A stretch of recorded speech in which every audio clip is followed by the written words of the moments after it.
बिस्मिल्लाहिर्रहमानिर्रहीम। अस्सलामु अलैकुम। रॉयस टीवी की तरफ से मैं हूं अब्दुल बासित और आप देख रहे हैं रॉयस टीवी। उम्मीद करता हूं आप सब जहां भी होंगे वो खैरियत से होंगे। तो नाज़रीन किराम, एक इंतहाई अहम न्यूज़, वो न्यूज़ ये है कि हुकूमत ने गिराया फिर पेट्रोल बम। जी हाँ, पेट्रोल की कीमत फिर बढ़ गई है 2 रुपये।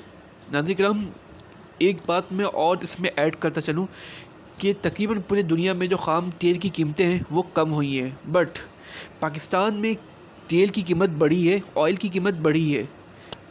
क्योंकि पाकिस्तान में जो अभी रिसेंटली जो अभी हमारी गवर्नमेंट ने अनाउंस किया है उसके मुताबिक पाकिस्तान में पेट्रोल पर लीटर 235 रुपये का हो गया। जी हाँ, 2 रुपये ऐड होने के बाद पाकिस्तान में पेट्रोल की कीमत 235 रुपये हो गई है और डीजल की कीमत 247 रुपये बरकरार है। तो नाज़रीन किराम, ये बहुत अहम न्यूज़ थी। मैंने सोचा कि मैं आपको इस मामले में शेयर करूं कि पूरे दुनिया में जब कीमतें कम हो रही हैं तो आखिरकार ऐसा क्या है पाकिस्तान को कीमतें बढ़ानी पड़ रही हैं। इसका जो सबसे मोस्ट इम्पॉर्टेंट रीज़न है वो ये है कि पाकिस्तान ने जो IMF से माहिदा किया है उसके मुताबिक हमें पेट्रोल की कीमतें बढ़ानी है, बिजली की कीमत बढ़ानी है और महंगाई बढ़ानी है, इन्फ्लेशन करनी है। तो ये माहिदे के तहत ये काम हो रहा है और इस ही बिना पर महंगाई बहुत ज़्यादा बढ़ रही है। पेट्रोल की कीमतें भी काफ़ी हद तक बढ़ चुकी हैं और इम्कान है कि और भी बढ़ेगी। तो हमने देखा नाज़रीन किराम कि पाकिस्तान में बिलखुसूस जो अभी सैलाब आया है उससे जो तबाहकारियाँ हुई हैं उसके नतीजे में काफ़ी नुकसान पहुँचा पाकिस्तान को और हमारी गवर्नमेंट को और पूरे जितने वर्कर हैं यहाँ पर और जितनी यहाँ पर आबादी उन सबको, यहाँ पर पॉपुलेशन को बहुत नुकसान पहुँचा है।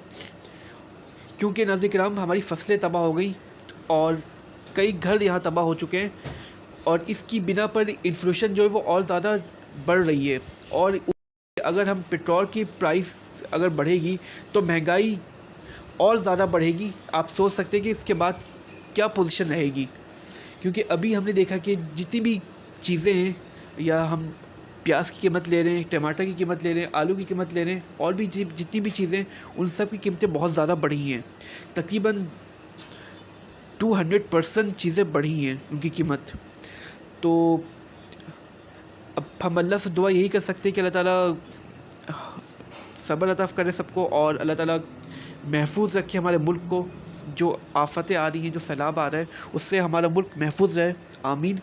और नाज़रीन किराम, ये जो महंगाई का रेशो है वो बहुत हाई हो चुका है। हमारी अपील है गवर्नमेंट से, खुदारा आप इसमें नज़र करम करें और इसको इसमें सॉल्यूशन ढूंढने की कोशिश करें ताकि महंगाई को कम किया जा सके, बढ़े ना। क्योंकि आवाम को वैसे ही आवाम का नुकसान हुआ है, की वजह से बहुत नुकसान हो चुका है और अब जो गरीब तबका है वो इसको अफोर्ड नहीं कर सकता है। तो हमारी अपील है गवर्नमेंट से कि प्लीज़ वो इस मामले पर गौर करें और महंगाई कम करने की कोशिश करें। तो आई होप कि नाज़रीन किराम आपको हमारी वीडियो अच्छी लगी हो। अगर आपको हमारी वीडियो अच्छी लगी हो तो आप इसे प्लीज़ लाइक और सब्सक्राइब कर लें। आप अपने होस्ट अब्दुल बासित को इजाज़त दें। अल्लाह हाफ़िज़।